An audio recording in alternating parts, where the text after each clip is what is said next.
السلام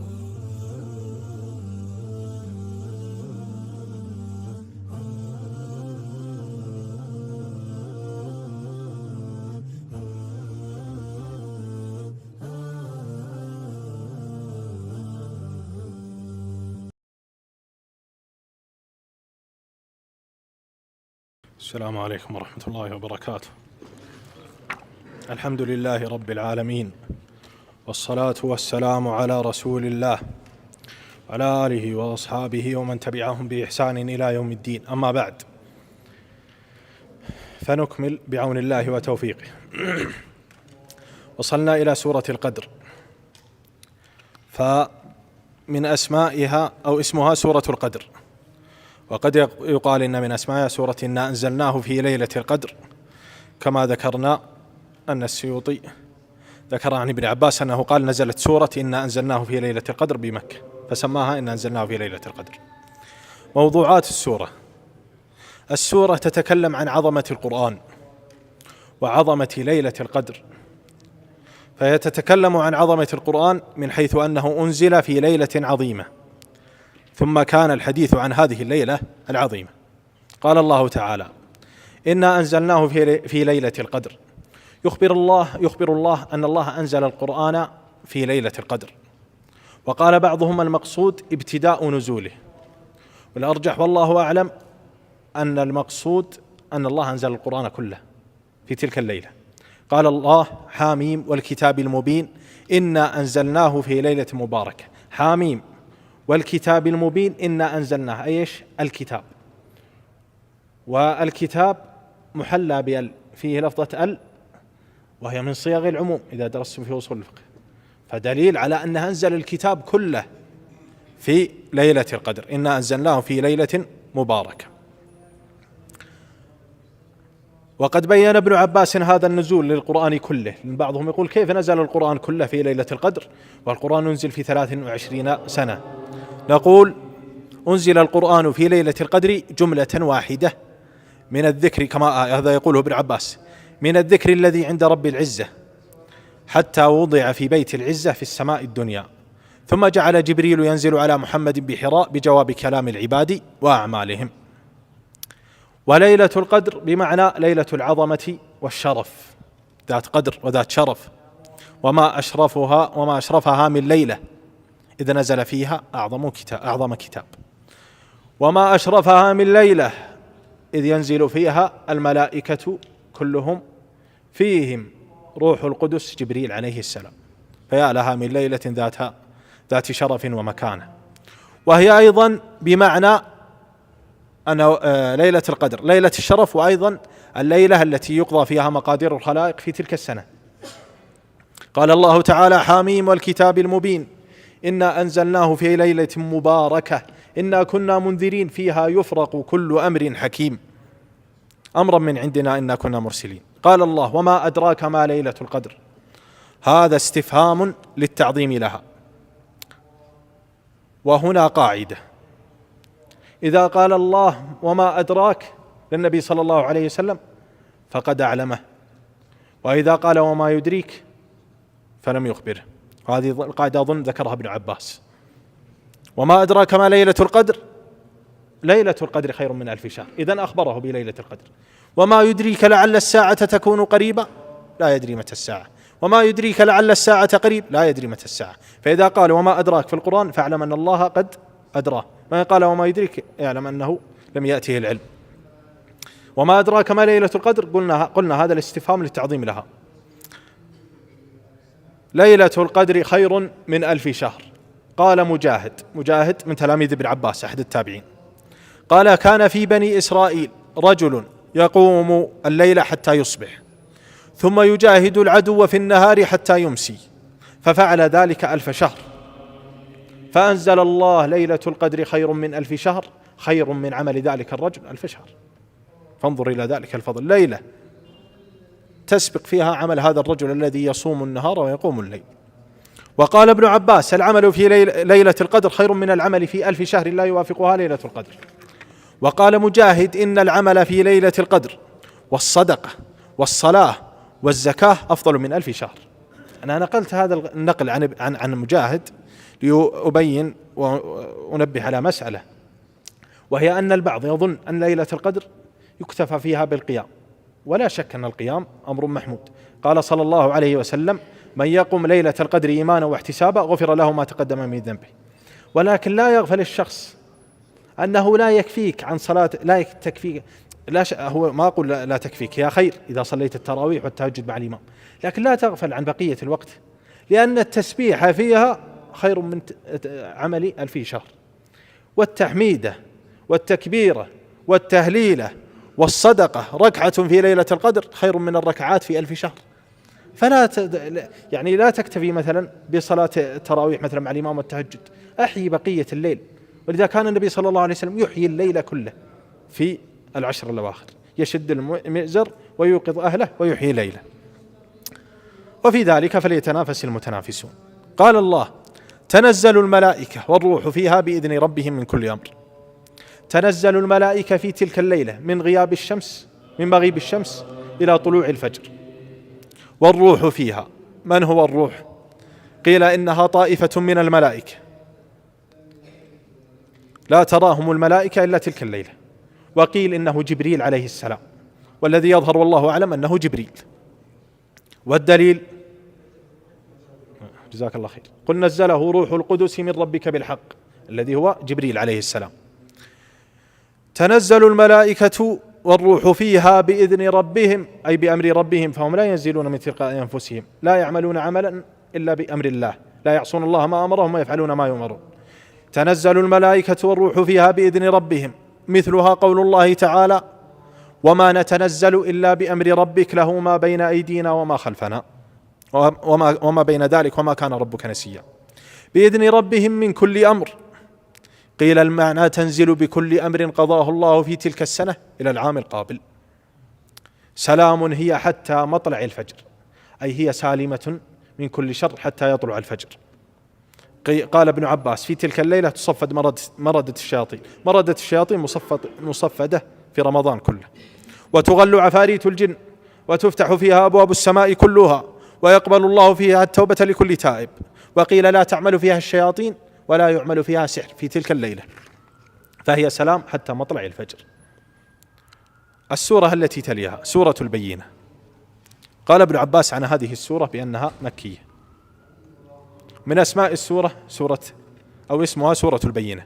وقد يقال إن من أسمائها لم يكن الذين كفروا، لما ورد في الصحيحين أن رسول الله صلى الله عليه وسلم قال لأبي بن كعب: إن الله أمرني أن أقرأ عليك لم يكن الذين كفروا. قال أبي: وسماني؟ قال: نعم. فبكى أبي، بكى أن الله سماه للنبي صلى الله عليه وسلم. موضوعات السورة فيما يظهر مدارها على البينة، واسمها البينة. فأولها تبين أن الكفار لم يكونوا منفكين عن شركهم حتى تأتيهم البينة. ثم بين ما هي هذه البينة: رسول من الله يتلو صحفا مطهرة فيها كتب قيم. ثم تكلم عن تفرق الذين أوتوا الكتاب حينما جاءتهم البينة. ثم بعد ذلك بين، لما ذكر التفرق، بين الحكم النهائي: فريق إلى الجنة وفريق إلى السعير. التفسير: لم يكن الذين كفروا من أهل الكتاب والمشركين منفكين حتى تأتيهم البينة. للفائدة، هذه كلمة للفائدة. ذكر الفخر الرازي عن الواحدي في البسيط أنه قال: هذه الآية من أصعب ما في القرآن نظما وتفسيرا، وقد تخبط فيها الكبار من العلماء. رجعت للواحدي في البسيط ما لقيت هذه الكلمة، لكن يعني هذه أقولها لكم للفائدة. بعضهم أظن في من قال أن أصعب آية في المعنى هي قول الله تعالى: يا أيها الذين آمنوا شهادة بينكم إذا حضر أحدكم الموت حين الوصية اثنان ذوى عدل منكم، والآية التي تليها. ولو جمعت الآيات التي قيل فيها أصعب آية في التفسير أو كذا لكان أمرا حسنا. لم يكن الذين كفروا من أهل الكتاب. الآية قال الله: لم يكن الذين كفروا من اليهود والنصارى، لأن أهل الكتاب المراد بهم اليهود والنصارى، والمشركين منفكين عن شركهم وكفرهم حتى تأتيهم البينة وهو رسول الله. والبينة قيل القرآن وقيل رسول الله، والذي يظهر المعنيين، لأن الله قال فسر البينة ما هي، قال: رسول من الله يتلو صحفا، فدل على أنه يقصد بها والله أعلم رسول الله وأيضا القرآن. وفي الآية دليل على أن المشرك يسمى كافرا. لماذا؟ قال الله لم يكن الذين كفروا من أهل الكتاب والمشركين، فسمى المشرك أيضا كافرا، فالمشرك كافر لأنه جاحد لما أنعم الله به عليه، وكذلك الكافر يسمى مشرك لأنه أشرك هواه حتى لو كان ملحدا، لأنه أشرك هواه وأشرك الشيطان. لذا قال الله يا أيها الذين آمنوا إنما المشركون نجس فلا يقربوا المسجد الحرام بعد عامهم هذا، وهذه تشمل كل مشرك وكل كافر، فهذه الآية دليل على أن الكافر يسمى مشركا. قال الله رسول من الله يتلو صحفا مطهرة، أي محمد صلى الله عليه وسلم يتلو القرآن. ونظير هذه الآية قوله تعالى في نظير كلمة صحف مطهرة ماذا؟ في صحف مكرمة مرفوعة مطهرة، جزاك الله خير. والتلاوة ما معنى التلاوة؟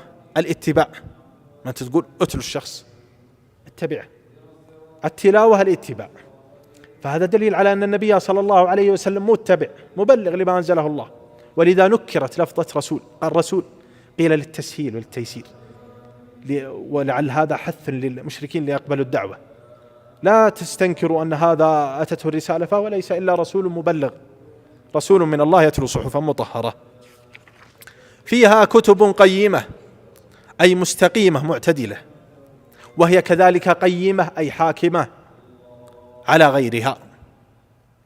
وقوله فيها كتب، في القرآن كتب، كيف في القرآن كتب؟ قيل أنها بمعنى الأحكام، وقيل أنها بمعنى السور والأجزاء. قال ابن عاشور أنها بمعنى الأجزاء والسور، وقيل بمعنى الأحكام، أظن قالها القرطبي. وما تفرق الذين أوتوا الكتاب إلا من بعد ما جاءتهم البينة، أي وما تفرق اليهود والنصارى إلا من بعد ما جاءتهم البينة من الله، فتفرقوا واختلفوا في الذي أراده الله.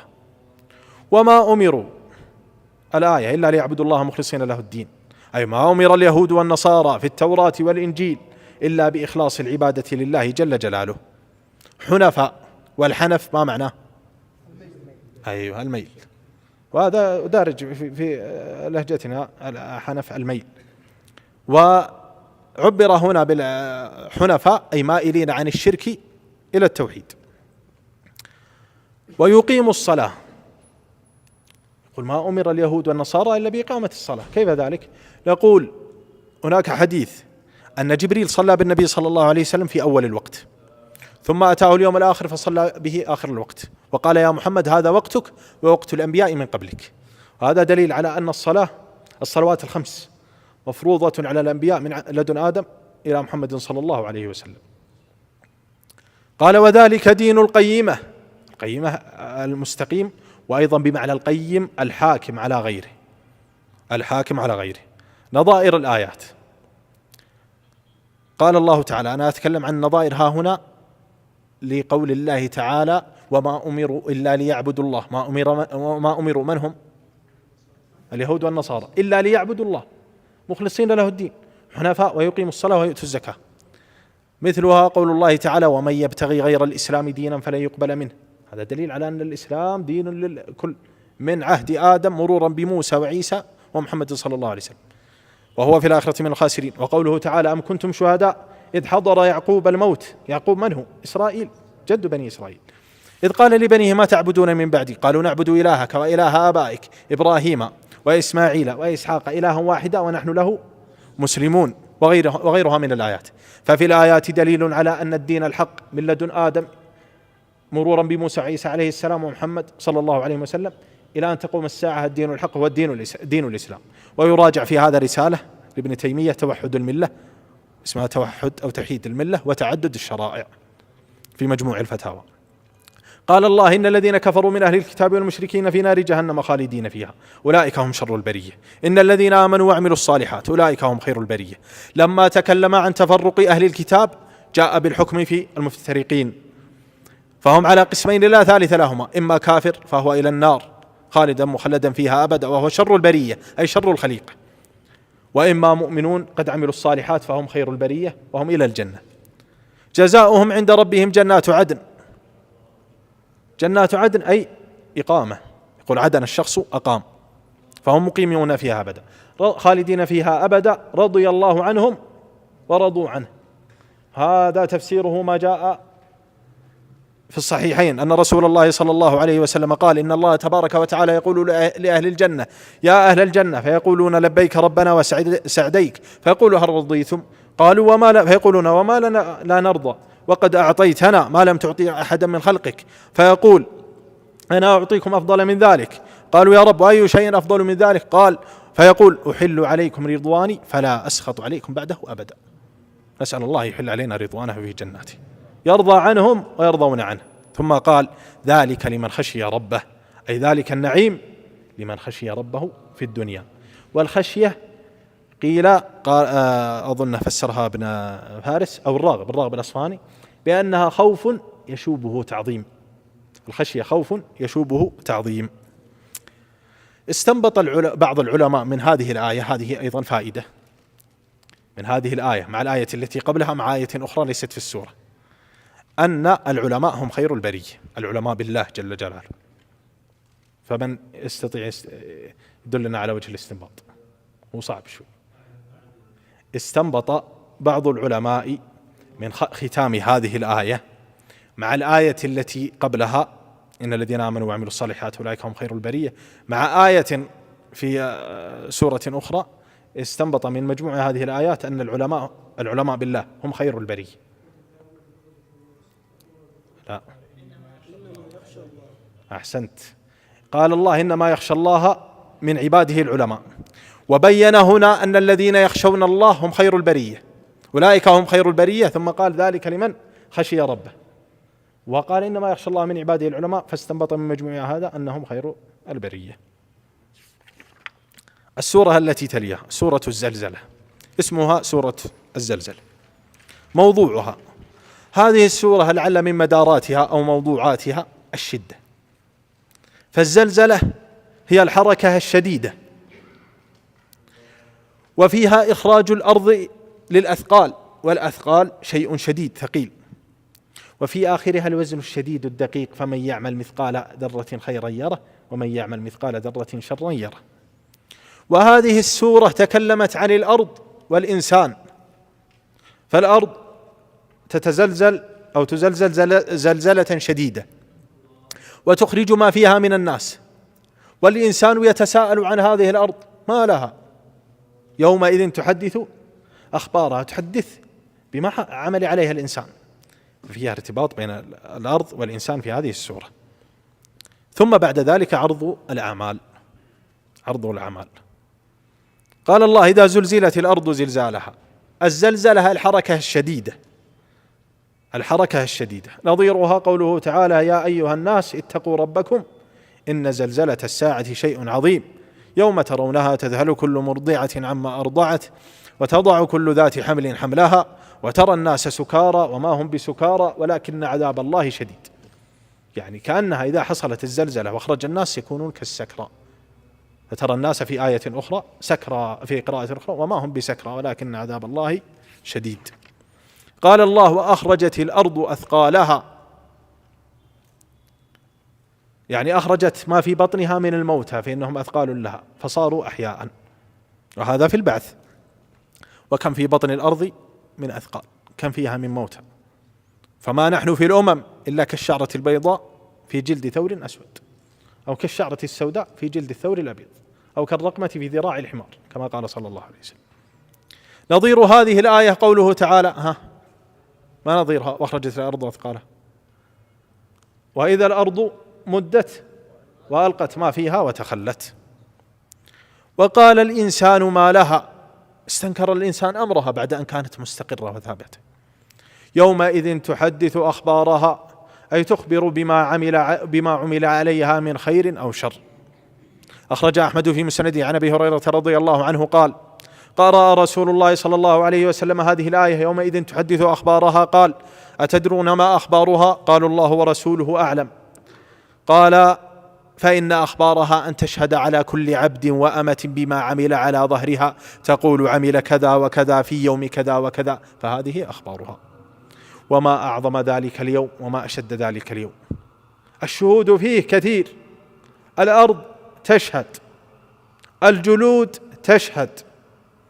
وقالوا لجلودهم: لما شهدتم علينا؟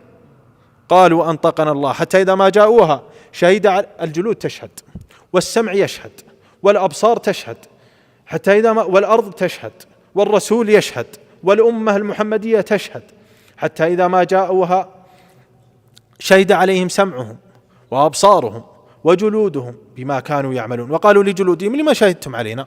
قالوا أنطقنا الله الذي أنطق كل شيء وهو خلقكم أول مرة وإليه ترجعون وما كنتم تستترون أن يشهد عليكم سمعكم ولا أبصاركم ولا جلودكم ولكن ظننتم أن الله لا يعلم كثيرا مما تعملون.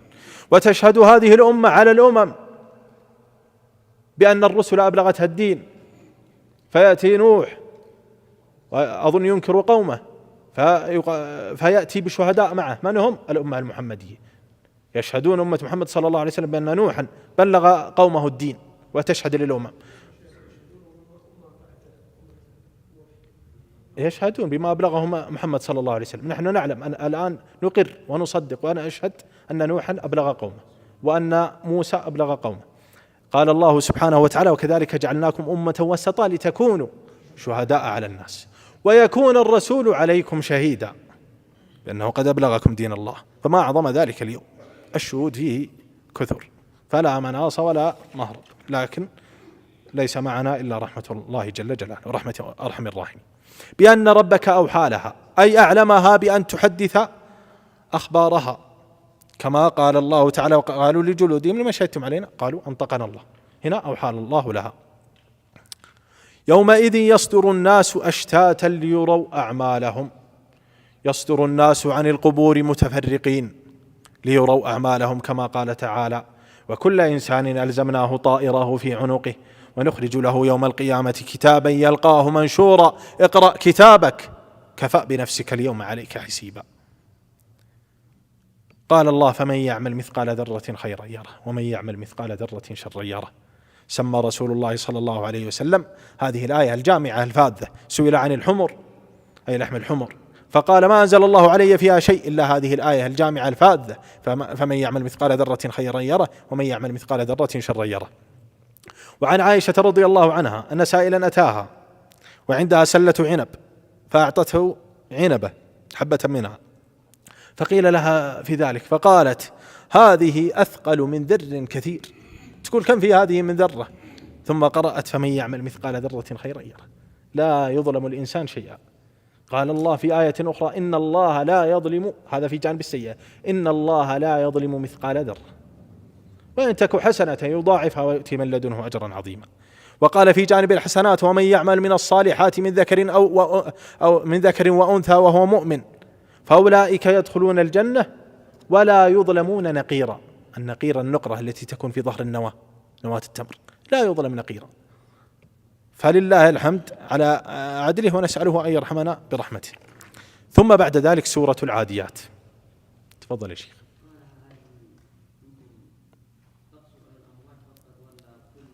ما أسمع والله ما أسمع يا شيخ. أيوة قيل أنها تخرج الكنوز كنوزها، ولكن رد هذا القول في هذه السورة أقصد، لأن إخراجها للكنوز قيل إنه في خروج المسيح الدجال، فتخرج الأرض كنوزها فتتبعه كيعاسيب النحل، بينما هذه الآية الظاهر والله أعلم أنها في يوم القيامة بدليل ما قبلها وما بعدها. جزاك الله خير. هذا قول من الأقوال مثل ما سلفت. سورة العاديات اسمها العاديات. موضوعات السورة، هذه السورة أيضا مدارها لربما على الشدة، فالعدو السير السريع والعاديات، والضبح نفس سريع، ومورية القدح ضربها بحوافرها على الحصى الظاهر أو على الأرض فتثير الشرار، وفيه شدة فيخرج النار وفيه شدة، وفيه الإغارة كذلك وفيها شدة، وفيها توسط الجمع وفيه شدة، وفيها الكنود الجحود. وورد في معنى الكنود إنه شديد الحب للخير. ومن مداراتها من مدارات السورة إخراج المكنون فكالضبح، الضبح نفس الخيل فهو مكنون ثم أخرج، وكالشدة في حب الخير مكنون ثم خرج، وكبعثرة ما في القبور مكنون في القبور ثم خرج، وكتحصيل ما في الصدور شيء مكنون ثم خرج، فكان من مداراتها إخراج المكنون. العاديات اختلف فيها، فقيل هي الخيل وقيل هي الإبل، وحصل نقاش بين الصحابة في ذلك، وما أجمل النقاش حينما يكون بين أئمة العلم والهدى علي وابن عباس. قال ابن عباس: بينما أنا في الحجر جالس أتاني رجل يسأل عن العاديات ضبحا، فقلت له: الخيل، يسأل عن معنى العاديات ضبحا، قال: الخيل حين تغير في سبيل الله ثم تأوي إلى الليل فيصنعون طعامهم ويرون نارهم. قال: فانفتل عني فذهب إلى علي بن أبي طالب رضي الله عنه وهو تحت سقاية زمزم فسأله عن العاديات ضبحا، فقال: سألت عنها أحدا قبلي؟ قال: نعم، سألت عنها ابن عباس. فقال: الخيل حين تغير في سبيل الله. فقال علي: اذهب فادعه لي. فلما وقفت على رأسه، انظر إلى تواضع ابن عباس رضي الله عنهما جميعا، أتى إلى علي قال: تفتي الناس بما لا علم لك به، والله لكانت أول غزوة في الإسلام لبدر، وما كان معنا إلا فرسان، فرس للزبير وفرس للمقداد، فكيف تكون العاديات ضبحا؟ إنما العاديات ضبحا من عرفة إلى مزدلفة إلى منى. قال ابن عباس: فنزعت عن قولي ورجعت إلى الذي قال علي. وعز السيوطي في رواية أخرى إلى عبد بن حميد أنه أخرج عن أبي صالح، الظاهر أنه أظنها مولى لابن عباس وكذا، أنه قال: تقاولت أنا وعكرمة في شأن العاديات، قال ابن عباس: هي الخيل في القتال، وضبحها حين ترخي مشافرها إذا عدت أو إذا أعدت، فالموريات قدحا قال: أرت المشركين مكرهم، فالمغيرات صبحا قال: إذا صبحت العدو، فوسطن به جمعا قال: إذا توسطت العدو. قال أبو صالح: فقلت: قال علي: هي الإبل في الحج، ومولاي كان أعلم من مولاك. فاختلف الصحابة بين قائل العاديات هي الخيل وقائل العاديات هي الإبل. طيب، ما دليل ابن عباس علي؟ دليل علي يقول النزول، وقت النزول يقول: نزلت ها هنا ماذا قال؟ لكانت أول غزوة في الإسلام في بدر، وما كان معنا إلا فرسان، فرس للمقداد وفرس، هذه السورة فيما أظن أنها مكية، يقول: ما كان معنا خيل آنذاك، فهذه في معناها في معنى الإبل. طيب، فماذا تقول في وسطنا به جمعا؟ قال: جمع هي جمع مزدلفة. وهذا حينما ذكرناه في العصر، حينما قلنا أن الشخص لا ينظر النظرة السطحية لتفسير السلف، يتعمق وسيجد عمق علمه. فوسطنا به جمعا، ابن عباس يقول: وسطنا به جمع العدو. ابن علي بن أبي طالب يقول: لا، الإبل توسط جمع اللي هو مزدلفة. طيب، فماذا تقول يا علي في الموريات قدحا؟ قال: هم يورون قداحهم، يقصد الناس الحجيج الظاهر. ابن عباس ذهب إلى أنها، وقيل أنها رجع عن قوله كما ذكر إلى أنها الخيل. لماذا؟ لأن العدوى يكون للخيل، وقال لأن الإبل لا تضبح، وهذا ذكره الطبري، وكذلك الإبل لا تري القدح. فالذي يظهر والله أعلم أنها بمعنى الخيل، ولو قال قائل بمعنى الإبل فهو قول له وجاهته ولا شك، ويكفي في وجاهته أن إمام هذا القول علي بن أبي طالب. الضبح من الخيل الحمحمة، والضبح زحيرها. قال ابن عباس: ألم ترى أن الفرس إذا عدا قال أح أح، فذاك ضبحها، والعاديات أي الخيل، ضبحها صوت نفس الخيل. فالموريات قدحا، إذا ضربت بحوافرها الحجارة فأورت نارا. نظير الآية في معنى الإيراء أنه متعلق بالنار، قال الله: أفرأيتم النار التي تورون أي توقدون. فالمغيرات صبحا، قال: صبحنا القوم بغارة. ابن علي ايش يقول؟ الظاهر المغيرات صبحا أنه يقصد في يوم عرفة، فوسطنا به جمعة في يوم مزدلفة. فأثرن به نقعا، قال في معناها أنه غبار الأرض حين تثيره الخيل بحوافرها. فوسطن به جمعا، إذا توسطت الخيل جمع العدو. هذه الأقسام كلها ما جوابها؟ إن الإنسان لربه لكنود، أي جحود شديد، كنود بمعنى كفور، وجحود شديد الجحود لنعمة ربه. ويقال أن الإنسان إذا أطلق في القرآن فمعناه الكافر، ولا أدري هل هذه قاعدة كلية أم أغلبية. إن الإنسان لربه لكنود، وإنه على ذلك لشهيد. قيل وإنه أي وإن الله على ذلك لشهيد، وقيل وإن الإنسان على ذلك على كنوده لشهيد. ما الذي ترونها أقرب؟ إن الإنسان ولا إن الله؟ لماذا؟ هذا لعود الضمير إلى أقرب مذكور. أيوة، يعود إلى أقرب مذكور. الذي يظهر والله أعلم أن المعنى وإن الإنسان على ذلك لشهيد، لأنه الكلام عن الإنسان فيكون السياق عن الإنسان، والضمير يعود إلى أقرب مذكور، وأقرب مذكور هو الإنسان. فإن قال قائل كيف يشهد الإنسان على نفسه بكفره؟ قال الله تعالى: ما كان للمشركين أن يعمروا مساجد الله شاهدين على أنفسهم بالكفر. فهذا دليل من القرآن. وإنه لحب الخير لشديد، الخير بمعنى المال، حريص على حب المال. ونظيره قوله تعالى في حب الإنسان للمال: كلا بل لا تكرمون اليتيم ولا تحاضون على طعام المسكين وتأكلون التراث أكلا لما وتحبون المال حبا جما. قال الله: فلا يعلم إذا بعثر ما في القبور وحصل ما في الصدور إن ربهم بهم يومئذ لخبير. أفلا يعلم إذا بعثر. البعثرة هي تفريق الشيء من غير نظام. مثلا أوراق مجتمع عندك مثلا تبعثرها، ما معنى تبعثرها؟ تنثرها هكذا بدون انتظام. بعثر ما في القبور كأنها يبعثر ويخرج ما في القبور هكذا بدون انتظام. وما أعظم ذلك المشهد. انظر إلى المشاهد، وهذه تحتاج إلى إمعان نظر. مشاهد القيامة في القرآن الكريم الآن مر معنا بعثرة ما في القبور، وقبلها الزلزلة، وما يحدث أثناء الزلزلة من إذهال كل مرضعة، المرضعة ترضع فتترك ولدها، وذات الحمل حامل فتلقي حملها، والناس كالسكارى وغير ذلك. مشاهد كثيرة. من المشاهد أنه يبعثر ما في القبور، يعني كأنهم لا يخرجون بشكل منتظم، إنه بشكل مبعثر. وحصل ما في الصدور، أي أبرز ما في الصدور. قال الله: إن ربهم بهم يومئذ لخبير بالصالح والطالح. والله خبير بهم على كل حال، لكن في ذلك اليوم يظهر بشكل جلي وواضح. الله يحسن إليك. بالنسبة للخلاف اللي في تفسير العاديات بين علي وابن عباس، ما يمكن أن يقال أن هذا من التواطؤ نجمع بين القولين كلها يعني في سبيل الله وكلها جواب؟ ما يمكن نقول كذا ولا لا؟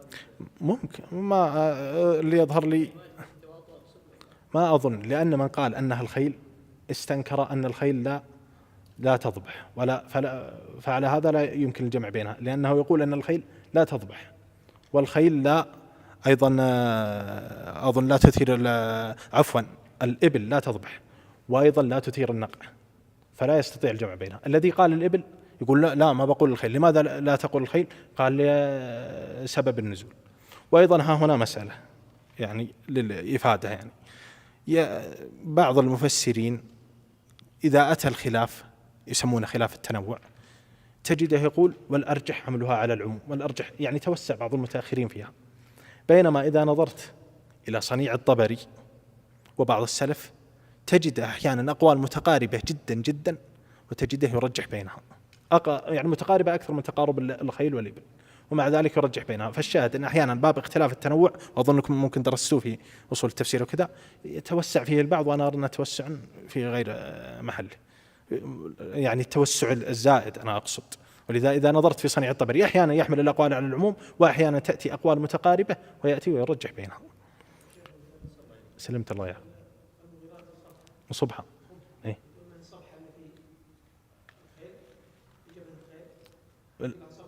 لا ايش اسمها، القراءة هي التي تحكم. صبحة ما قال صبحة، ولا أعلم فيها قراءة صبحة إلا إذا في قراءة ما أعرفها. أنا ما أدري هل في قراءة صبحة، إذا فيها، لكن أنت محكوم بالقراءة الصبح اللي هو النهار. أما لو قيل أن في قراءة صبحة فينظر في توجيهها. أنا سلمت. إلى إيش؟ إيه؟ لا الحديث كان عن الإنسان، الحديث كان عن الإنسان في أنه لربه لكنود، فيعود لما كان عنه الحديث، ما هو لأقرب مذكور، يعني أقرب مذكور كان يتكلم عنه إن الإنسان، وأيضا مراعاة السياق إن الإنسان لربه لكنود، لأنك لو قلت إن الضمير يعود إلى الله فإنه سيختل السياق. إن الإنسان لربه لكنود هذه في من؟ في الإنسان. وإنه لحب الخير لشديد هذه في من؟ في الإنسان. وإنه على ذلك لشهيد في الله، كذا اختل النظم. لكن لو جعلتها للإنسان النظم متسق. ويبقى الخلاف ترى محتمل يعني، لا يعني حتى القول الآخر قول له وجاهته. ما أدري اتضح لك؟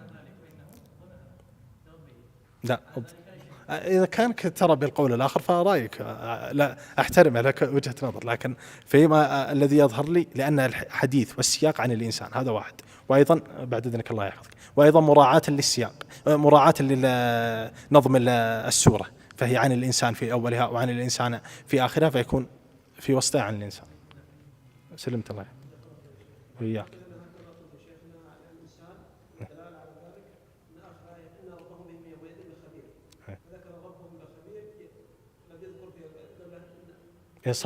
صرح بلفظ الرب.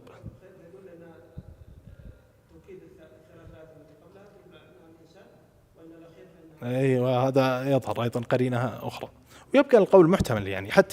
حتى أنا مثلا قلت في العاديات وظهر لي أنها الخيل، قد أحدكم يرى أنه مثلا الإبل، هذا قول من أقوال السلف. كذلك في أنه على رب وأنه على ذلك لشهيد، قول معتبر اللي هو القول بأن الضمير يعود إلى الله جل جلاله. طيب، أين وصلنا؟ سورة القارعة. سورة القارعة موضوعات السورة اسمها القارعة. سورة الزلزلة متعلقة برؤية الأعمال والصحف، وسورة القارعة متعلقة بماذا؟ بالموازين، لأن هناك عرض ترى عملك وهناك وزن للأعمال. والزلزلة متعلقة بصدور الناس لرؤية الأعمال، يعني ظهورهم لرؤية الأعمال. وأما القارعة متعلقة بإيش؟ بحال الناس كيف هم، كالفراش المبثوث. والزلزلة لها علاقة بالأرض، بينما القارعة لها علاقة بالجبال، يوم وتكون الجبال كالعهن المنفوش. هذا من الترابط بين السورتين. القارعة، ما القارعة وما أدراك ما القارعة. القرع هو الضرب، والقارعة الشديدة من شدائد الدهر. ولا يزال الذين كفروا تصيبهم بما صنعوا قارعة، الشديدة المصيبة من شدائد الدهر. وسميت بذلك لأنها تقرع الناس، أي تضربهم بشدتها. والقارعة هي الساعة، ولا قارعة أعظم منها. والذي يظهر والله أعلم أن في القرع وفي القارعة عنصر المفاجأة. قارعة المصيبة من مصائب الدهر تأتي فجأة، فكذلك القيامة تأتي فجأة، الناس موتى في قبورهم وإذ بالصور ينفخ فيه فيبعث الناس من قبورهم. ما هي القارعة؟ قال الله يوم يكون الناس كالفراش المبثوث. وهذا تفسير للقرآن بالقرآن. والتفسير القرآن بالقرآن للفائدة يأخذ حكم قائله، لكن هنا من الذي فسر؟ الله جل جلاله، فهذا من أقوى أنواع التفسير. فسر القارعة ما هي؟ قال يوم يكون الناس كالفراش المبثوث. والمبثوث المبسوط، والفراش هو الفراش هذا الذي يأتي على الإضاءة وعلى النور والذي يتهافت في النار. وذكر مقاتل بن سليمان وهو من مفسري السلف أنه شبههم بالفراش، وشبههم الله بالفراش، وشبههم بالجراد في سورة القمر. قال أنه شبههم بالفراش في جولان بعضهم في بعض، وشبههم بالجراد في كثرته. قال الله يوم يخرجون من الأجداث سراعا كأنهم جراد منتشر. قال وتكون الجبال كالعهن المنفوش، أي كالصوف المتطاير. نظير هذه الآية قوله تعالى ويوم نسير الجبال وترى الأرض بارزة وحشرناهم فلم نغادر منهم أحدا. وقال تعالى وترى الجبال تحسبها جامدة وهي تمر مر السحاب صنع الله. وقال تعالى يوم تمر السماء مورا وتسير الجبال سيرا.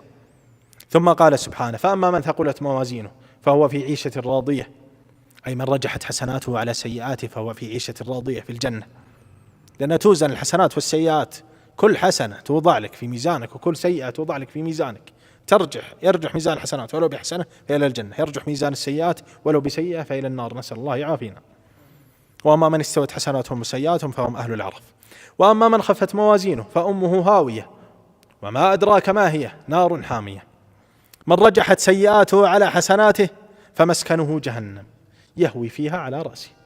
أمه أم الرأس هاوية يهوي على رأسه، وهي نار حامية قد حميت من الوقود عليها. والوزن يوم القيامة يكون للأعمال وللصحائف وللأشخاص. قال صلى الله عليه وسلم في الأعمال دليل الأعمال والحمد لله تملأ الميزان. وأما الصحائف فدليلها حديث البطاقة الذي ينشر له 99 سجل، كل سجل مد البصر ثم يؤتى بالبطاقة حسنته وهي لا إله إلا الله فترجح لا إله إلا الله ولا يثقل مع اسم الله شيء. وأما الدليل على وزن الشخص، والشخص ليس يوزن لأجل جسمه وإنما لأعماله. قال صلى الله عليه وسلم: إنه لا يأتي الرجل العظيم السمين يوم القيامة لا يزن عند الله جناح بعوضة، لأنه كافر. بعدها سورة التكاثر. التكاثر موضوع السورة مداره على التكاثر ثم التوعد عليه. قال الله: ألهاكم التكاثر. قال: ألهاكم، ولم يقل أشغلكم. الإلهاء فيه انشغال، لكنه انشغال فيما لا فائدة منه، وكأنه مقارب للعب. لا أقول مثل اللعب، لكن مقارب له، لأن الله قرن بينهما والعطف يقتضي المغايرة. قال الله: اعلموا أنما الحياة الدنيا لعب ولهو وزينة وتفاخر بينكم وتكاثر في الأموال والأولاد. عن عبد الله بن الشخير قال: انتهيت إلى رسول الله صلى الله عليه وسلم وهو يقرأ: ألهاكم التكاثر. وفي لفظ: وقد أنزلت علي ألهاكم التكاثر، وهو يقول ابن آدم: مالي مالي، وهل لك من مالك إلا ما أكلت فأفنيت، أو لبست فأبليت، أو تصدقت فأبقيت. وفي الآية قال الله: ألهاكم إيش؟ الكثرة ولا التكاثر؟ التكاثر على وزن تفاعل، فلا بد فيه من طرفين، فالتكاثر يكون بين طرفين وأكثر، شخص يكاثر الآخر، ولذا الذم كان للتكاثر وليس للكثرة. قال: حتى زرتم المقابر. قال علي: ما زلنا نشك في عذاب القبر حتى نزلت ألهاكم التكاثر. وقرأ عمر بن عبد العزيز: ألهاكم التكاثر حتى زرتم المقابر. فقال: انظروا إلى الكلمة العظيمة من عمر بن عبد العزيز، قال: ما أرى المقابر إلا زيارة، وما للزائر بد من أن يرجع إلى منزله. وانظر إلى التعبير، قال: زيارة للقبر. أنت إذا ذهبت تريد أن تزور مريضا، ألست تمكث عنده وقتا يسير؟ الزيارة مربوطة بالوقت اليسير، كذلك مكثك في القبر ليس إلا زيارة. ومع أن الشخص قد يمكث في القبر آلاف السنين، الذين ماتوا من قوم نوح وغيرهم لهم آلاف السنين، ومع ذلك ليس إلا زيارة. والحياة الحقيقية السرمدية الأبدية هي وإن الدار الآخرة لا هي الحيوان لو كانوا يعلمون. ثم قال: كلا سوف تعلمون، ثم كلا سوف تعلمون، أي كلا ما هكذا ينبغي أن تفعلوا. هذا يكون كلا إيش؟ إبطال ولا حقا؟ إبطال. كلا ما هكذا ينبغي أن تفعلوا، أن يلهيكم التكاثر. سوف تعلمون إذا زرتم المقابر غب فعلكم أيها المتكاثرون. ثم كلا ما ينبغي لكم أن تفعلوا وتتكاثروا. سوف تعلمون إذا زرتم المقابر غب فعلكم وعاقبة فعلكم. وكرر كلا سوف تعلمون ثم كلا سوف تعلمون. قالوا التكرير لأن العرب، يقول الطبري، إذا أرادت التغليظ في التخويف والتهديد كرروا مرتين. كلا لو تعلمون علم اليقين، أي كلا ما ينبغي لكم التكاثر. لو تعلمون علم اليقين أن الله باعثكم يوم القيامة ما ألهاكم التكاثر عن الطاعة. كلا لو تعلمون علم اليقين لترون الجحيم. وإلا سنتركها إلى أن تأتي الآية القادمة لترون الجحيم. نظائر الآية نقول: هناك علم اليقين وهو ما وردها هنا، وهناك عين اليقين وهو ما سيرد فيما بعد ثم لا ترونها عين اليقين، وهناك حق اليقين وهو الذي ذكر في سورة الحاقة: وإنه أي القرآن لحق اليقين. لترون الجحيم، هذه استئناف على نية القسم، اللام موطئة للقسم.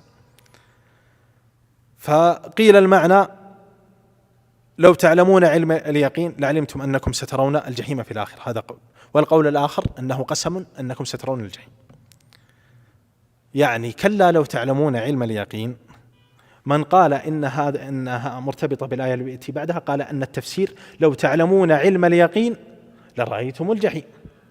والقول الآخر وهو الذي يظهر أنه الأرجح أن المعنى كلا لو تعلمون علم اليقين ثم هناك محذوف، لو تعلمون علم اليقين ما تكاثرتم، ثم هذه الآية آية جديدة قسم لترون الجحيم. لماذا قلنا أن هذا أرجح وأن الآيتين ليست مرتبطة ببعضها؟ لأن من قال لو تعلمون علم اليقين لترون الجحيم مفهومها أنكم إذا لم تعلموا علم اليقين يا أيها الكفرة لن تروا الجحيم. هذا غير صحيح، هم سيرونه، هم لا يقينون بالآخرة ومع ذلك سيرون الجحيم. فالذي يظهر أن لترون الجحيم استئنافية، واضح المعنى أنها استئنافية وليست مرتبطة في المعنى بما قبلها. لترون الجحيم. ثم لترونها عين اليقين أمامكم. قال صلى الله عليه وسلم: يؤتى بجهنم يومئذ، هذا في صحيح مسلم، لها 70,000 زمام، مع كل زمام 70,000 ملك يجرونها. أي أن عدد الملائكة الذين يجرون جهنم كم؟ 4,900,000,000 ملك يجرون جهنم. أسأل الله يجيرنا من جهنم، وحق للشخص أن يخاف منها، والله إنها حقيقة بالخوف. قعرها 70 عاما، يجرها 4,900,000,000 ملك، وما يعلم جنود ربك إلا هو. كيف حجام هؤلاء الملائكة؟ لا يعلمهم إلا الله. ثم لا تسألن يومئذ عن النعيم. عن أبي هريرة قال: لما نزلت هذه الآية ثم لا تسألن يومئذ عن النعيم، قال الناس: يا رسول الله، عن أي نعيم نسأل؟ فإنما هما الأسودان والعدو حاضر وسيوفنا على عواتقنا. يقولون: ما هو النعيم الذي نحن فيه؟ ليس لديهم إلا التمر والماء، ولا ليسوا آمنين، السيوف على رقابهم والعدو حاضر. قال: إن ذلك سيكون، أي ستسأل، سيسأل الصحابة عن النعيم وهم في خوف، فكيف بنا نحن؟ ولله الحمد، نحن في نعمة وفي أمن وفي خير. نسأل الله أن يهون الحساب. سورة العصر هي في بيان حال الإنسان بأنه في خسار، إلا من تمثل الأربع الصفات المذكورة. قال الله تعالى: والعصر. قيل في معنى العصر هو الدهر، وقيل إنه ساعة من ساعات النهار، وهو العشي قبل غروب الشمس. والذي يظهر والله أعلم أنه العشي، وقت العشي قبل غروب الشمس، لأن الحقيقة الشرعية مقدمة على الحقيقة اللغوية. الحقيقة الشرعية للعصر هي متعلقة بصلاة العصر وما بعدها، فتقدم على الحقيقة اللغوية، وهذه أظنكم درستموها في أصول الفقه أو ستدرسونها. ثم قال الله: أقسم بالعصر إن الإنسان لفي خسر، في ضلال وهلكة ونقصان. وقيل إنه يرد إلى أرذل العمر، وأظهر الأول وهو واضح.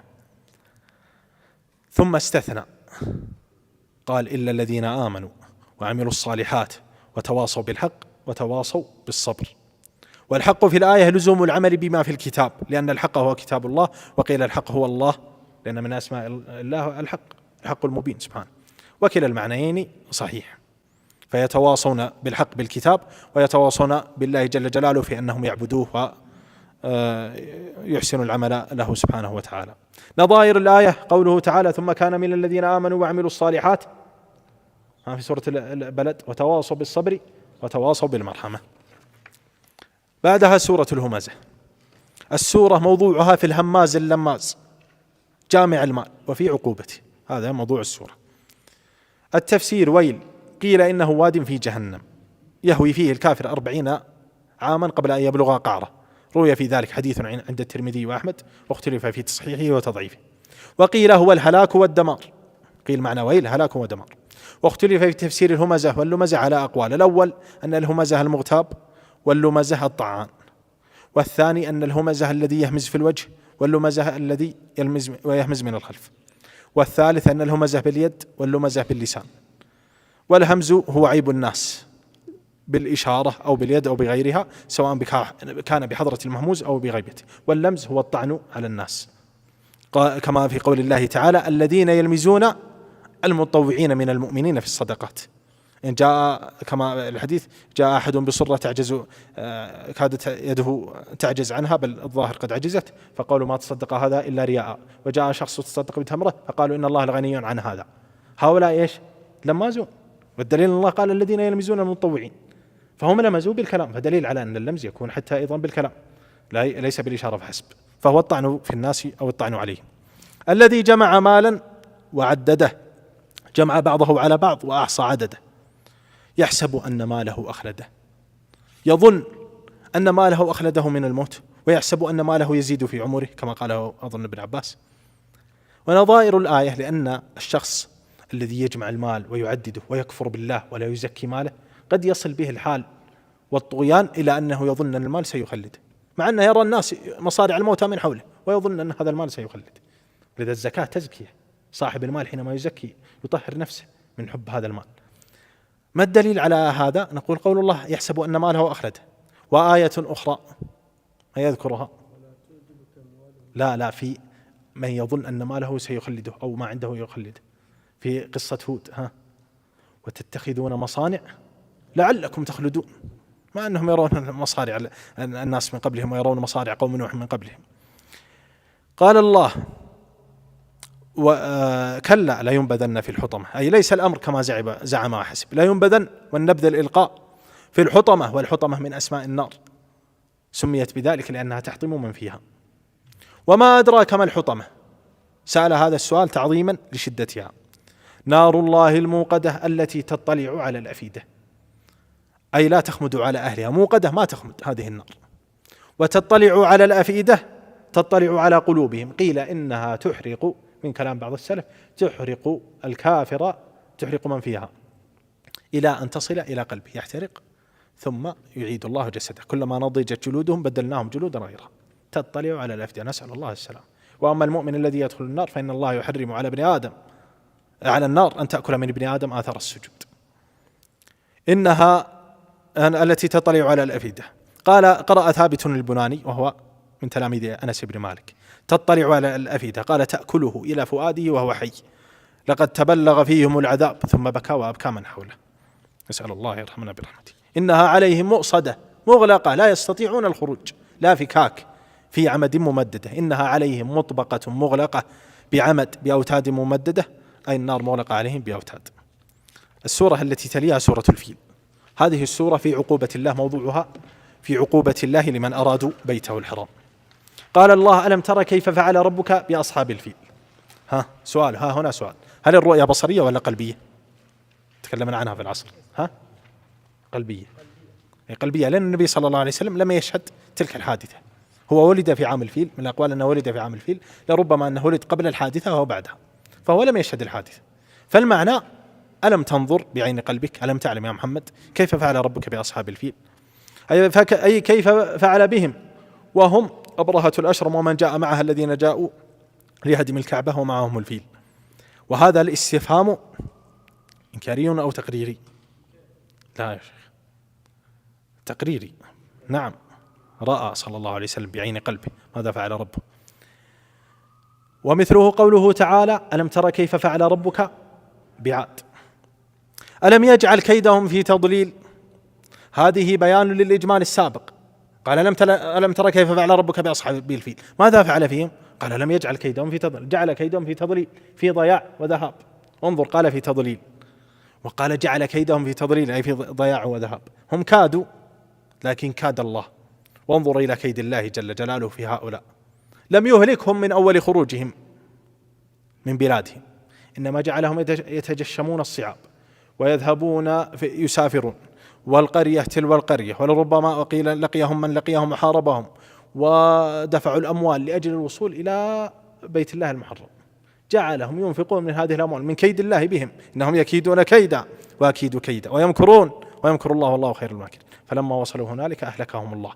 إن الذين كفروا ينفقون أموالهم ليصدوا عن سبيل الله فسينفقونها، جعلهم الله ينفقون أموال في سفرهم هذا حتى يصلوا، فسينفقونها ثم تكون عليهم حسرة ثم يغلبون، والذين كفروا إلى جهنم يحشرون. ومن نظائر الآية إنهم يكيدون كيدا وأكيد كيدا، فهذا من كيد الله بهم سبحانه وتعالى. وأرسل عليهم طيرا أبابيل، أرسل الله عليهم طيرا أبابيل. قيل في معنى الأبابيل فراق، وقيل ذاهبة وجائية، وقيل أفواج يتبع بعضها بعضا، وقيل متفرقة، فهذا كله وصف لحال الطير. وانظر إلى شدة عقوبة الله لهم، يأتون بفيل ويأتون بجيش فيرسل عليهم طيرا. الله جل جلاله إذا أراد، كما في فرعون يقول: أليس لي ملك مصر وهذه الأنهار تجري من تحتي، فأهلكه الله بما ادعاه من تحته بالماء سبحانه جل جلاله. ترميهم بحجارة من سجيل. ما هو السجيل؟ قال ابن عباس: طين في حجارة. لماذا قلنا أنه بهذا التفسير؟ الشخص لابد أن ينظر القرآن كله، لأن الله قال عن قوم لوط: لنرسل عليهم حجارة من طين، وفي آية أخرى قال حجارة من سجيل، ففهم أن السجيل يراد به الطين المتصلب، فأرسل الله عليهم حجارة من طين متصلب فجعلهم كعصف مأكول. قيل في العصف المأكول ورق الحنطة، وقيل التبن، وقيل كزرع مأكول، وقيل قشر البر. والذي يظهر والله أعلم تناول المعنى لجميع ما ذكروه، لأن معنى العصف العصف شامل لكل ما يعصف. تتلوها سورة قريش، وقد يقال إن من أسمائها لإيلاف قريش، أخرج ابن أبي شيبة في مصنفه عن عمرو بن ميمون قال صلى بنا عمر بن الخطاب رضي الله عنه المغرب فقرأ في الركعة الأولى والتين والزيتون وفي الثانية ألم تر كيف ولإيلاف قريش. موضوع السورة هو في منة الله على قريش بالإلف، حيث ألفوا رحلة الشتاء والصيف ثم أمرهم أن يشكروا النعمة بعبادة ربهم المنعم عليهم. السورة التي تليها يعني لعل هذا في المناسبة بين سورة قريش لماذا جاءت بعد سورة الفيل. في سورة الفيل منة الله على بيته وعلى سكان بيته وهم قريش في أن الله رد عنهم عدوهم. في سورة قريش منة الله عليهم في أن الله أنعم عليهم، فكان تلك لها علاقة بالأمن وهذه لها علاقة بالنعمة. رحمك الله. التفسير القول في معنى الإيلاف. اللام ما معناها ها هنا؟ قيل إن المعنى قاله ابن زيد ألم ترى كيف فعل ربك بأصحاب الفيل سورة الفيل إلى آخر السورة. قال هذا لإيلاف قريش أي صنعت بهم ذلك، صنعت بأهل أصحاب الفيل ذلك لإيلاف قريش لئلا أفرق جماعة وإلف قريش. هذا القول الأول. القول الثاني أنها متعلقة بليعبدوا فليعبدوا رب هذا البيت أي ليعبدوا الله لأجل نعمته عليهم بالإلف. والقول الثالث أنها لا متعجب أي اعجبوا لإلف قريش، وهذا الأظهر والله أعلم، لأن القول الأول جعل السورتين شيئا واحدا، فهمتم؟ بينما هما مستقلتان. والقول الثاني في مخالفة لنظم الآية ليعبدوا الله بجعلهم لأجل نعمته عليهم بالإلف، بينما هذا موافق لنظم القرآن اللي هو اعجبوا لإلف قريش، وهذا ورد في كلام العرب أن تكون اللام للتعجب، ذكر لها الطبري بيتا لا يحضرني، أي اعجبوا لإلفهم، اعجبوا لإلف قريش رحلة الشتاء ورحلة الصيف، رحلة الشتاء من مكة إلى اليمن ورحلة الصيف من مكة إلى الشام. وقيل إن رحلة الشتاء والصيف الصيف من مكة إلى الطائف والشتاء في مكة. فما رأيكم في هذا القول؟ الذي يظهر أنها يعني ما ودي أقول غير صحيح، لكن يعني فيه نظر. لماذا؟ لأنه قالوا الشتاء في مكة فهذه ليست رحلة، إذن إقامة. الظاهر أن رحلة الشتاء والصيف كما ذكر أن الشتاء إلى اليمن والصيف إلى الشام.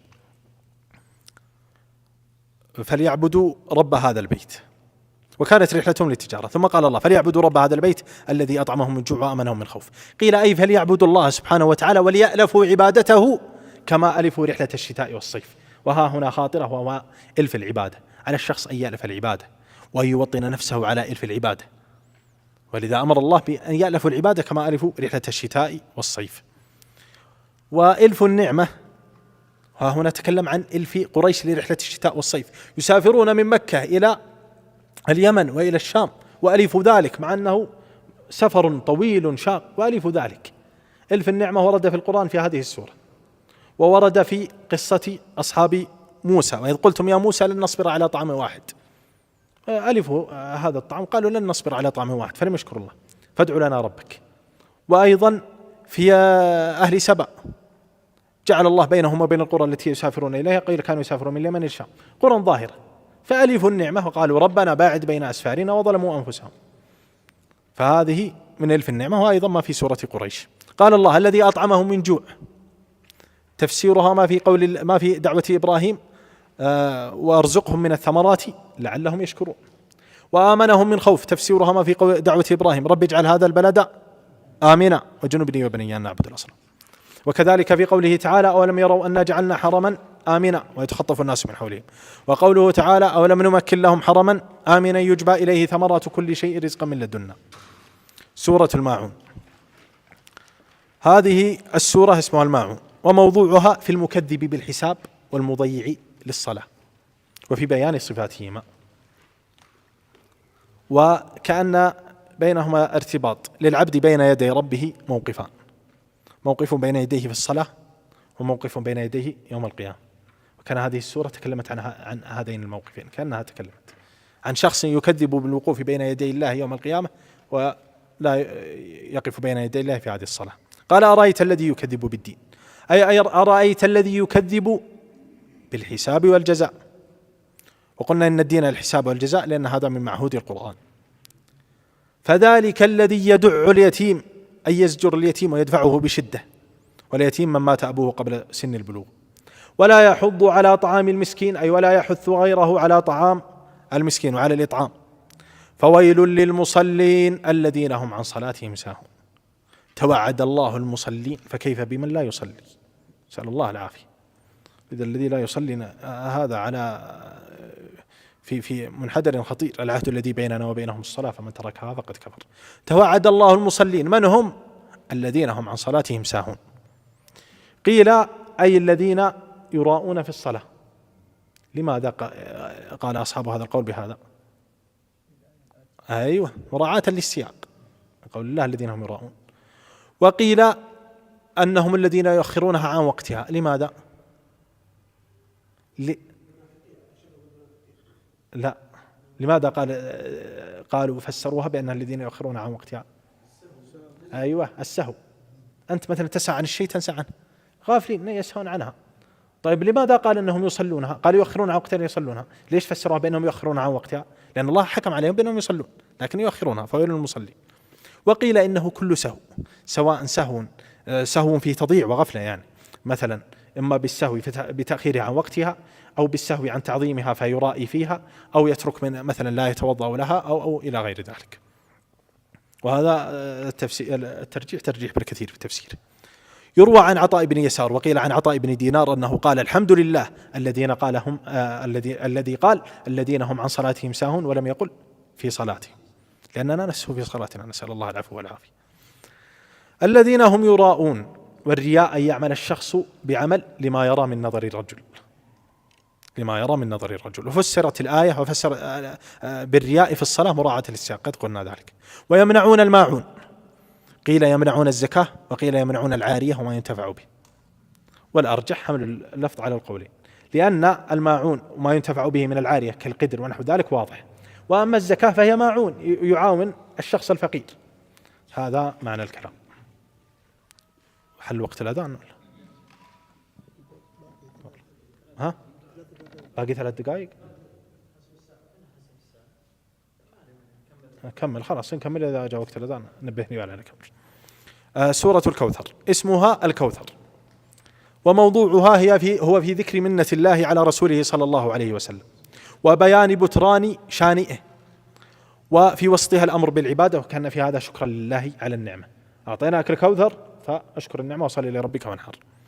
عن أنس رضي الله عنه قال بين رسول الله صلى الله عليه وسلم ذات يوم بين أظهرنا إذا إغفاء، هذا في نزول السورة، ثم رفع رأسه مبتسما فقلنا ما أضحكك يا رسول الله؟ قال أنزلت علي آنفا سورة فقرأ بسم الله الرحمن الرحيم إنا أعطيناك الكوثر فصل لربك وانحر إن شانئك هو الأبتر. ثم قال أتدرون ما الكوثر؟ قلنا الله ورسوله أعلم. قال فإنه نهر وعدنيه ربي عز وجل عليه خير كثير. لفظ قيل ما أحدث بعدك. تفسير لفظة الكوثر، قيل إنها النهر الذي أعطاه الله لمحمد صلى الله عليه وسلم، وقيل إنه الخير الكثير.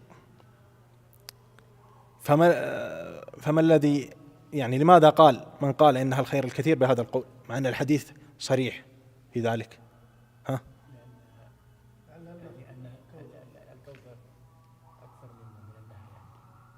قاربت. ها؟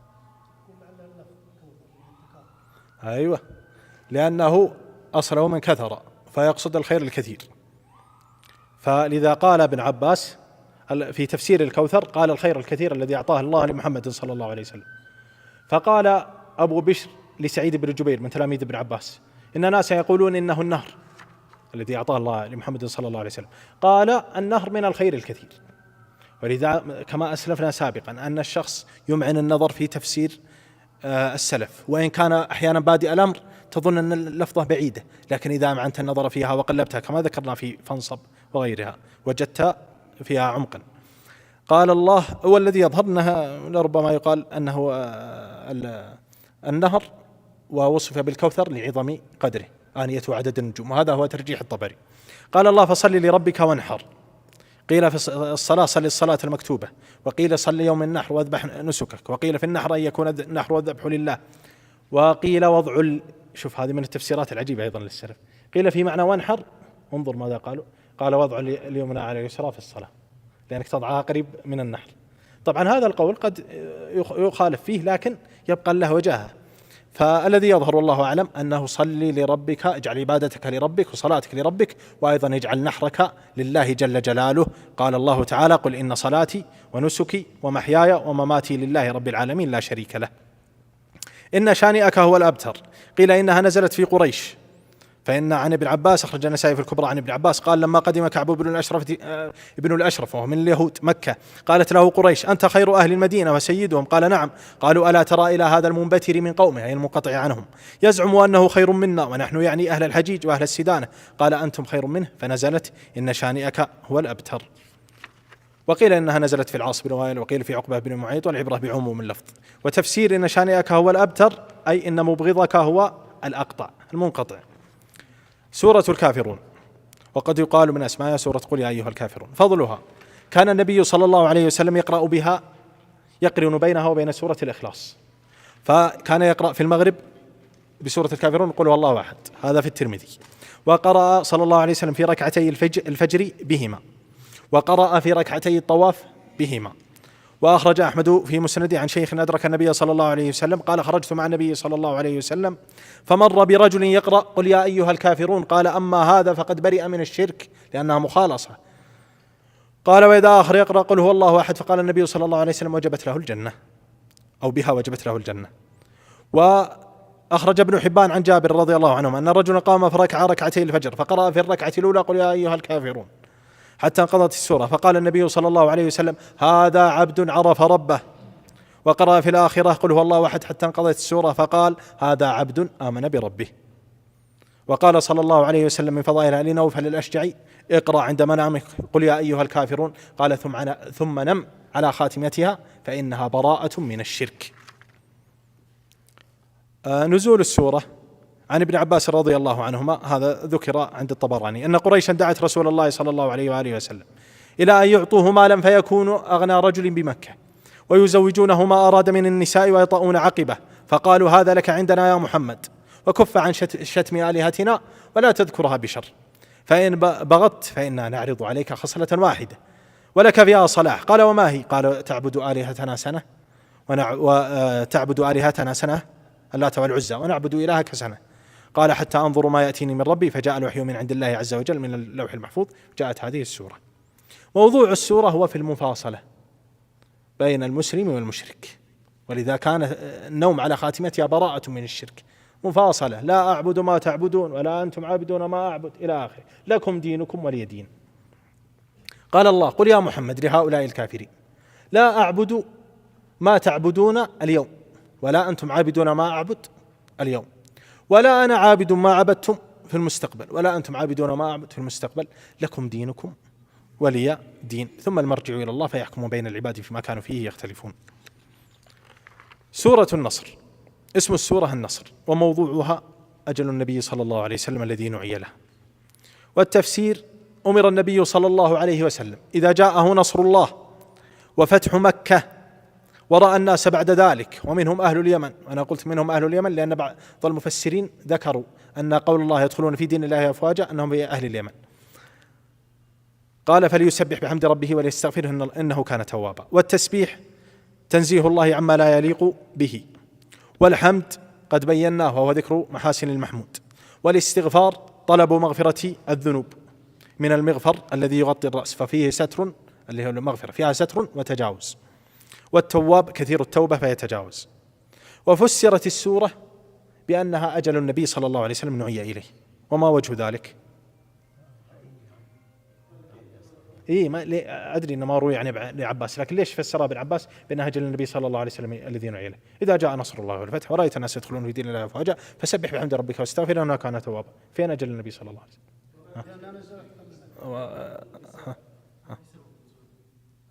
وسلم؟ لا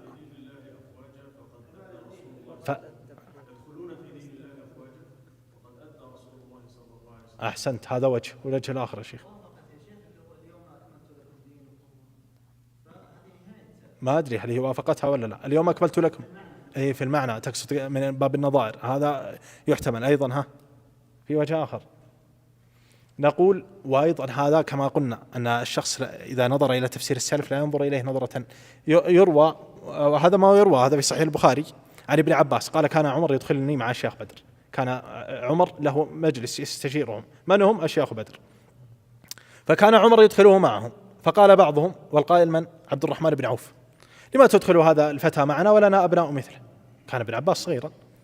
فقال: إنه ممن قد علمتم. عمر قد أوتي علما كثيرا، رأى النبي صلى الله عليه وسلم أنه يشرب لبنا ثم ناول الفضل إلى عمر، قالوا: فما أولته؟ قال: العلم. أوتي علما عظيما. قال: فدعاهم ذات يوم ودعاني معهم، يريد أن يريهم. قال: وما رأيته دعاني يومئذ إلا ليريهم مني. وابن عباس قد دعا له النبي صلى الله عليه وسلم بالفقه. طيب لماذا دعا النبي صلى الله عليه وسلم لابن عباس بالفقه؟ قال: اللهم فقهه في الدين وعلمه التأويل. ذهب النبي صلى الله عليه وسلم إلى الخلاء وابن عباس ينتظره بأداوة، فلما خرج إذا به انظر إلى الفقه من هذا الصبي، فدعا له بالفقه لأنه فقه أن النبي صلى الله عليه وسلم سيخرج ويتوضأ. فقال: ما تقولون في إذا جاء نصر الله والفتح ورأيت الناس يدخلون في دين الله أفواجا، حتى ختم السورة. فقال بعضهم فسرها التفسير الواضح: أمرنا أن نحمد الله ونستغفر إذا نصرنا وفتح علينا. وقال بعضهم: لا ندري. فسأل ابن عباس عنه فقال: إذا هو أجل رسول الله صلى الله عليه وسلم أعلمه له، إذا جاء نصر الله والفتح فتح مكة فذاك علامة أجلك، فسبح بحمد ربك واستغفر إنه كان توابا. قال عمر: ما أعلم منها إلا ما تعلم. هل تفسير الصحابة الأول خاطئ؟ لا، ليس بخاطئ، لكن عمر يقصد الاستنباط ما وراء المعنى.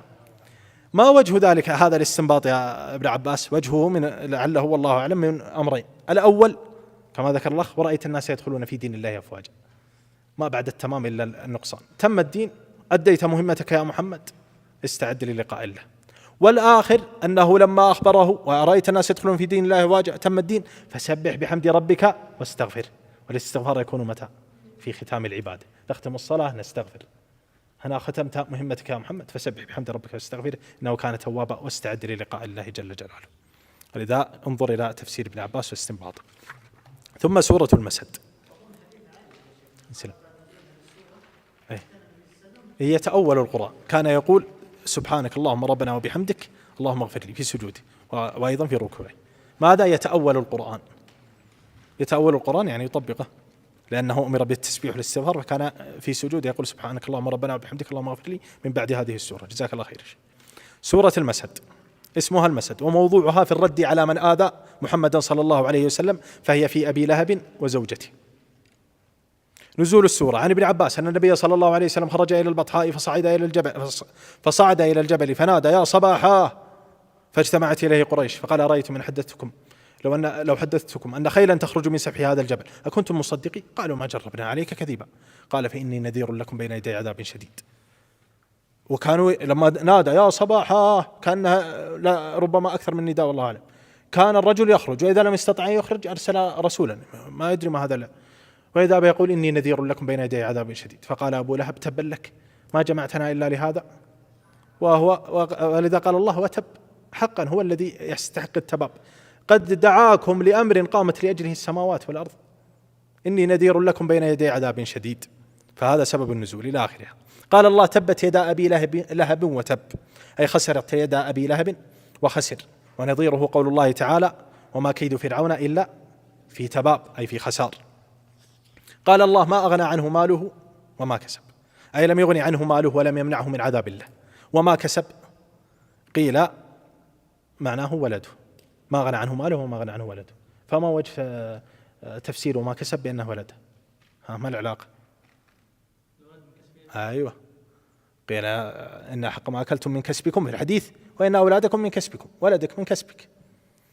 طيب لماذا فسروها بالولد فقط مع أن المال من كسبك أيضا؟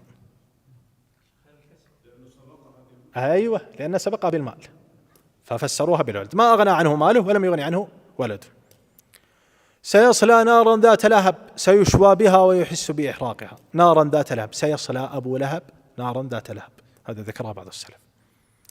واللهب فسره ابن فارس بأنه ارتفاع لسان النار، ثم قال: وكل شيء ارتفع ضوءه ولمع لمعانا شديدا فإنه يقال له أو يقال فيه ذلك.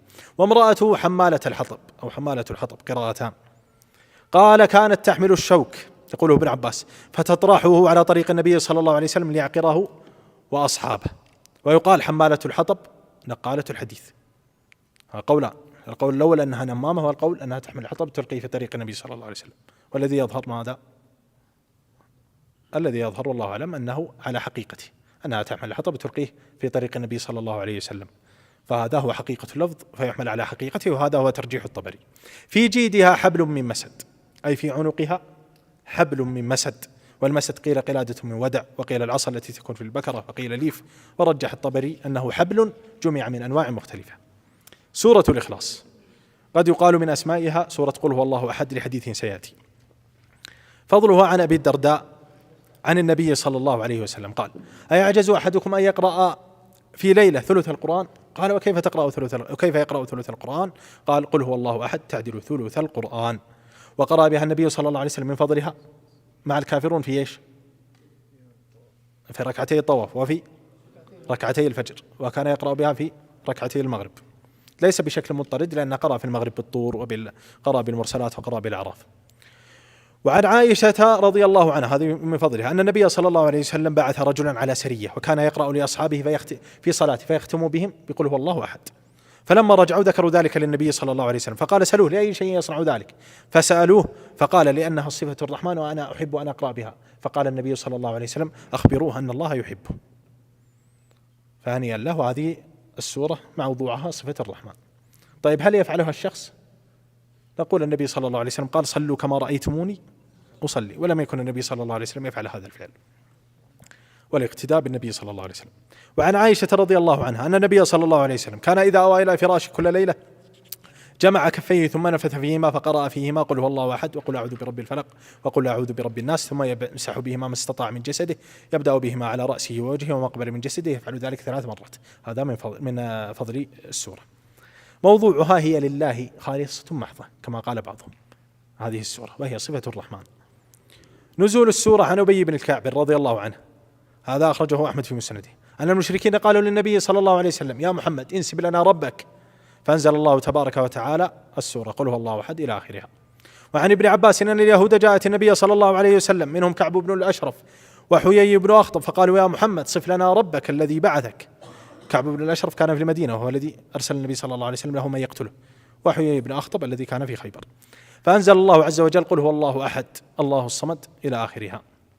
التفسير: قل هو الله أحد أي قل يا محمد هو الله واحد لا نظير له ولا مثيل ولا نديد ولا عديل. الله الصمد ذكر فيها عدة معان في معنى الصمد، فقيل الذي لا جوف له، وهذا من كلام عبد الله بن بريدة، وقيل الذي لا جوف له وليس له أحشاء، وهذا من كلام ابن مسعود، وقيل السيد الذي قد انتهى في سؤدده فلا شيء أسود منه، وقال ابن عباس السيد الذي قد كمل في سؤدده، والشريف الذي قد كمل في شرفه، والعظيم الذي قد عظم في عظمته، والحليم الذي قد كمل في حلمه، والغني الذي قد كمل في غناه إلى آخره. وقيل الصمد الذي تصمد إليه الأشياء إذا نزل بهم كربة أو بلاء. وقيل الذي لم يلد ولم يولد، هذا تفسير بماذا؟ بالسياق. وقيل المصمت قاله مجاهد، وفي هذا فيما يظهر مثل الذي لا جوف له.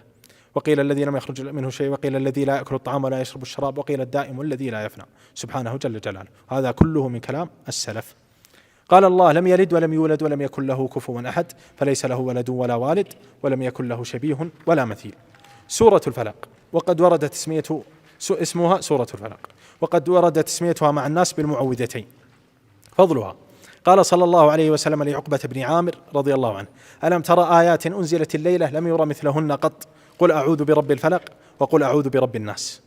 وأيضا قال عقبة بن عامر لرسول الله: أقرئني سورة هود وسورة يوسف، قال: لن تقرأ شيئا عند الله أبلغ من سورة الفلق وسورة من قل أعوذ برب الفلق وقل أعوذ برب الناس. وقال صلى الله عليه وسلم لابن عابس الجهني: بن عابس، ألا أدلك ولا أخبرك بأفضل ما يتعوذ به المتعوذون؟ قال: بلى يا رسول الله. قال: قل أعوذ برب الفلق وقل أعوذ برب الناس، هاتين السورتين، فسماهما سورتان، هذا دليل على أنهما من القرآن. وقال عقبة بن عامر: أمرني رسول الله صلى الله عليه وسلم أن أقرأ بالمعوذات في دبر كل صلاة. وعن عائشة رضي الله عنها أن النبي صلى الله عليه وسلم كان إذا اشتكى يقرأ على نفسه بالمعوذات وينفث، فلما اشتد وجعه كنت أقرأ عليه وأمسح بيده رجاء بركتها. موضوعات السورة الاستعاذة من الشرور، شر المخلوقات، وشر الليل إذا دخل، وشر السواحر، وشر الحاسد. توقف يا شيخ. نزول سورة الفلق والناس. عن زيد بن أرقم رضي الله عنه قال: سحر النبي صلى الله عليه وسلم رجل من اليهود فاشتكى، فأتاه جبريل صلوات الله عليه بالمعوذتين، وقال إن رجلا من اليهود سحرك والسحر في بئر فلان، فأرسل علي رضي الله عنه فجاء به فأمره أن يحل العقد ويقرأ آية، فجعل يقرأ ويحل حتى قام النبي صلى الله عليه وسلم كأنما أنشط من عقال. يعني كم عقدة؟ 11، مع كل آية عقدة. قل أعوذ برب الفلق. العياذ قلنا الالتجاء من ماذا؟ أخذنا بالاستعاذة، مما يخاف منه، واللياذ فيما يؤمله الشخص. قل يا محمد ألتجئ وأعتصم برب الفلق. والفلق قيل الصبح، وقيل جب في جهنم، وقيل الخلق، والأرجح أنه الصبح. قال الله فالق الإصباح. من شر ما خلق. الاستعاذة في الشرور في سورة الفلق بدأ بالشر الأعم ثم الأخص ثم الأخص. من شر ما خلق جميع المخلوقات، ثم من شر الغاسق وهو الليل شديد الظلمة إذا وقب، أي شدة سواده إذا دخل في كل شيء. وفيها حديث ها هنا أن النبي صلى الله عليه وسلم قال لعائشة وأشار إلى القمر قال يا عائشة استعيذي بالله من شر هذا فإن هذا الغاسق إذا وقب. ومن شر النفاثات في العقد السواحر التي ينفثن في عقدهن. وخص الإناث لأن سحرهن أقوى، وقيل أنه يقصد بالنفاثات أي النفوس الأنفس، ولذا عبر عنها بالتأنيث. ومن شر حاسد إذا حسد، هذا في كل حاسد. أمر النبي صلى الله عليه وسلم أن يستعيذ من شره إذا حسد، والحسد تمني زوال النعمة من الغير، وهو أول ذنب كان في السماء كما قال الحسن البصري. الأخير سورة الناس، اسمها سورة الناس، وهي مع الفلق المعوذتان، وقد ورد بيان فضلها. وأمر الله النبي صلى الله عليه وسلم أن يتعوذ برب الناس، وقد سبق بيان الرب، ملك الناس وقد سبق بيانه، إله الناس وقد سبق بيان معنى الإله والمعبود، من شر الوسواس الخناس. الوسواس هو الشيطان، والوسوسة الكلام الخفي في اختلاط مع اختلاط. والخناس صيغة مبالغة من خنس، أي أنه انقبض وتأخر، فهو وسواس خناس جاثم كما قال ابن عباس على قلب ابن آدم، فإذا ذكر الله خنس ذهب، وإذا غفل عن ذكر الله جثم على قلبه. الذي يوسوس في صدور الناس هذا هو محل وسوسته. ثم قال من الجنة والناس، أي من شر الموسوس من الجنة ومن الناس. فالشياطين هناك شياطين الإنس وشياطين الجن، قال الله تعالى شياطين الإنس والجن يوحي بعضهم إلى بعض زخرف القول غرورا. هذا ما تيسر ذكره في هذا الدورة. نسأل الله ينفعنا بما علمنا ويعلمنا ما ينفعنا ويرزقنا العلم النافع، إن الله سميع الدعاء. ونسأل الله العزة للإسلام والمسلمين ويذل الشرك والمشركين. نسأل الله يجعل هذا البلد آمنا مطمئنا وسائر بلاد المسلمين، ويوفق ولي أمرنا إنه سميع الدعاء. هذا والله أعلم، صلى الله وسلم على رسول الله. جمعية الدعوة والإرشاد وتوعية الجاليات بأبها، بالدعوة نحيا.